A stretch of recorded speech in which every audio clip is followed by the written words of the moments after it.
ताला पैसो दिनो आ, दौलत दिनी आ, मिल्कियत दिनी आ, गाड़ी दिनी आ, फार्म हाउस दिनो आ, जमीन दिनी आहे, कारोबार दिनो आ, माल दिनो आहे, इन जे ला न दिनो आहे त अल्लाह पाक जी दिनल चीज के तमा इस्तेमाल वाली रब्बुल आलमीन जी बगावत में करियो।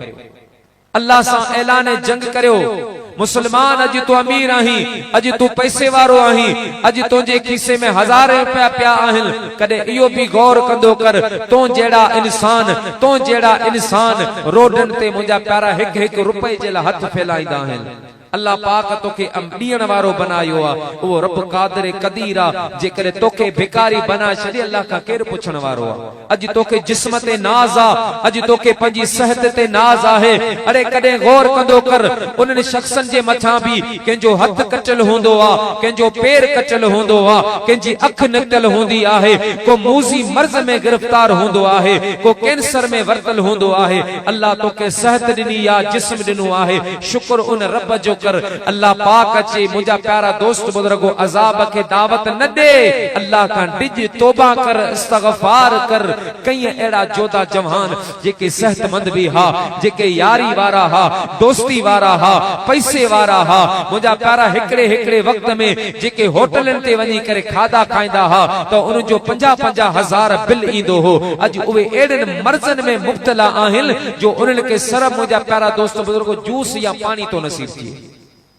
अल्लाह खान डिज, अल्लाह जो खौफ पंजी दिल में रख। रब तो के फरमाइंदो तो जवानी केड़े कमन में गुजारी।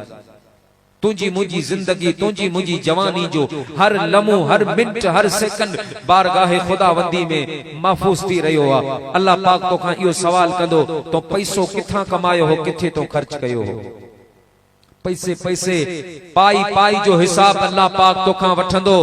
वाहिदुल कहार जी हुकूमत होंदी मुसलमान, पाकिस्तान जी अदालत न होंदी, वाहिदुल कहार जी अदालत होंदी।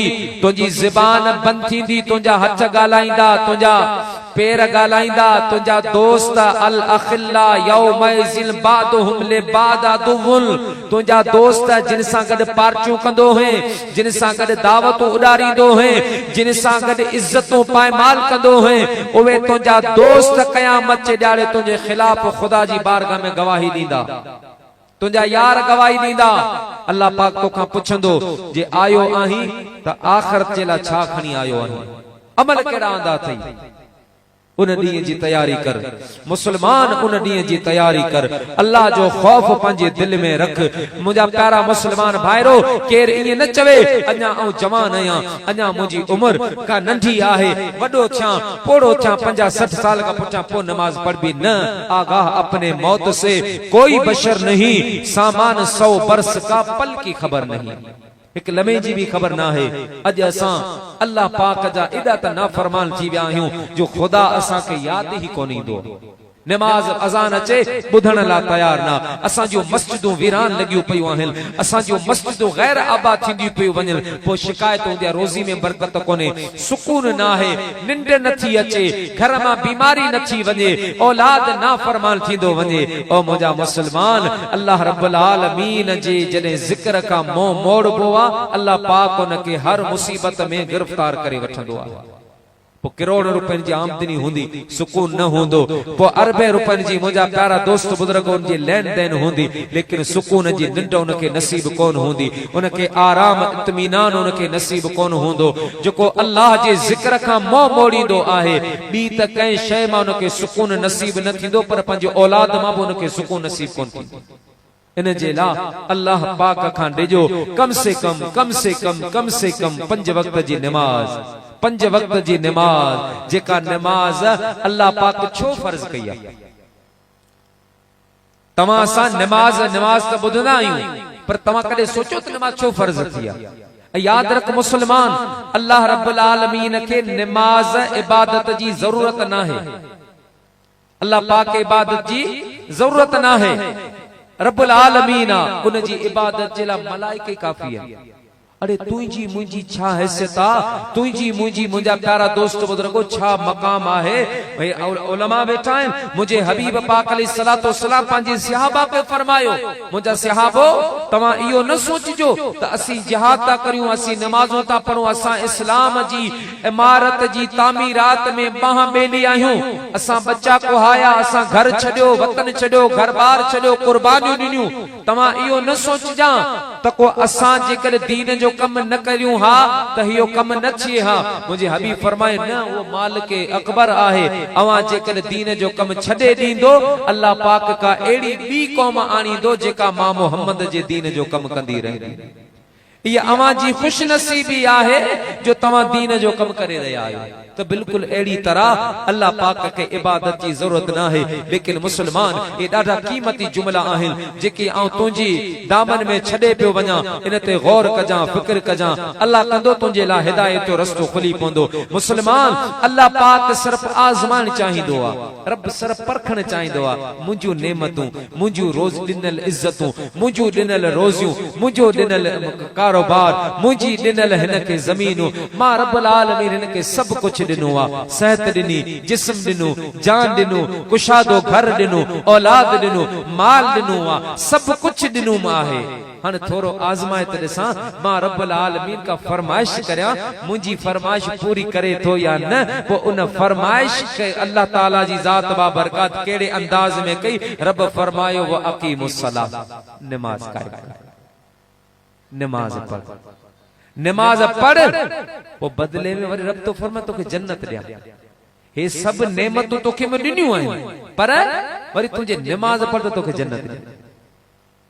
पर असां उन नमाज खां परे, हाँ अल्लाह जो हुक्म शैतान के हिक सजदे जो हुक्म थियो, उहो भी ताज़ीमी सजदो, ताबूदी न, ताज़ीमी सजदे खां उन इनकार कयो न कयई। हिक मर्तबा हिक सजदे जो वो भी ताज़ीमी हुक्म थियो न कयई। 6.5 लख साल जी इबादत बधाए रब मथे ते रखाए लाइन बनायो, निकर मुंहिंजी बारगाह मां, तुंहिंजे सजदन जी जरूरत ना है, तुंहिंजी इबादत जी जरूरत ना है।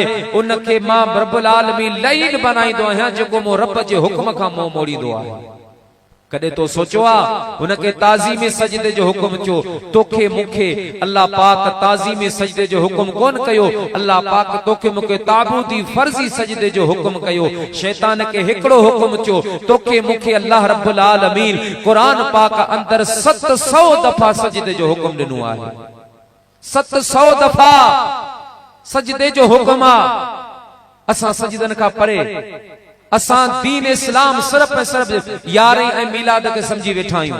मुसलमान यारें मिलाद सुठी ॻाल्हि आहे, मुस्तासना माला भले करियो, पर अदा जेकर जलसन जुलूसन ते ही जन्नत मिले हा त सिद्दीक अकबर के घर छॾण जी जरूरत कान हुई, अमीर उमर के कुर्बानी ॾियण जी जरूरत कान हुई, सोहेब रूमी के अंगारनि जे मथां लटकण जी जरूरत कान हुई, बिलाल हबशी के मुंहिंजा प्यारा मके पाक जी बाहि जा शोला निकरंदड़ पत्थरनि जे मथां घिसकण जी जरूरत कान हुई। इन असहाबन के पंहिंजो तन मन जान कुर्बान करण जी जरूरत कान हुई। अरे पोड़ो अबू बकर सिद्दीक लठ जे सहारे ते हली भी रात जे टाइम ते मदीने पाक का 10 किलोमीटर परे वञी मिस्कीनन बेवान जी सार लहंदा हा।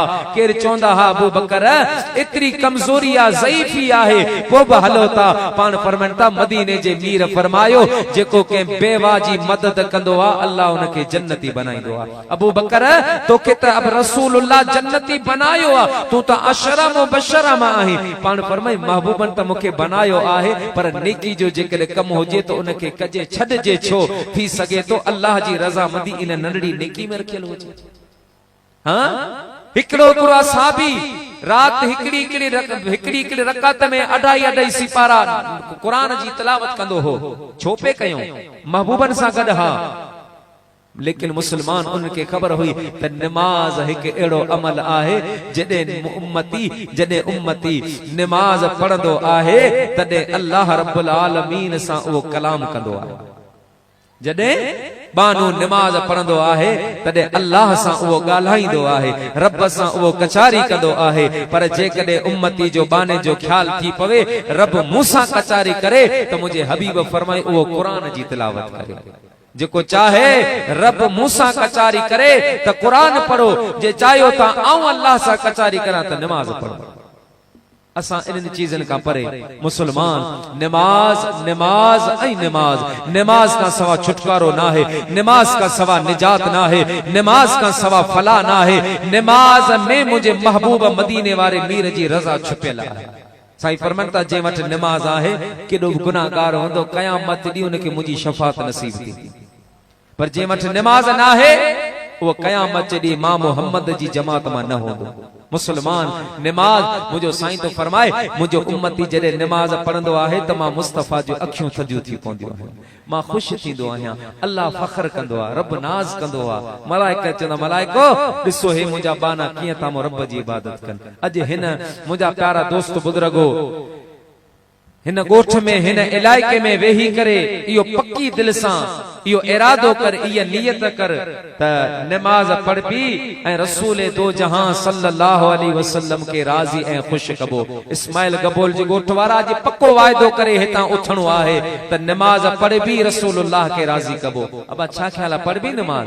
केर पढ़ंदा भला हथ त मथे खणो, बई हथ मथे करो। अल्लाह पाक अवां के सलामत रखे, रब्बुल आलमीन अवां के तौफीक नसीब फरमाए। अवां जे सदके अल्लाह पाक असां के भी तौफीक नसीब फरमाए। रब्बुल आलमीन असां सभिन के पंहिंजी इबादत जो शौक नसीब फरमाए, इबादत जो ज़ौक़ रब नसीब फरमाए। अल्लाह पाक तव्हां असां के इबादत जी लज़्ज़त नसीब फरमाए। अल्लाह पाक तव्हां असां के इबादत में राहत नसीब फरमाए। अल्लाह ताला जी ज़ात मु फ़कीर जो चवण तव्हां जो ॿुधण क़बूल फरमाए।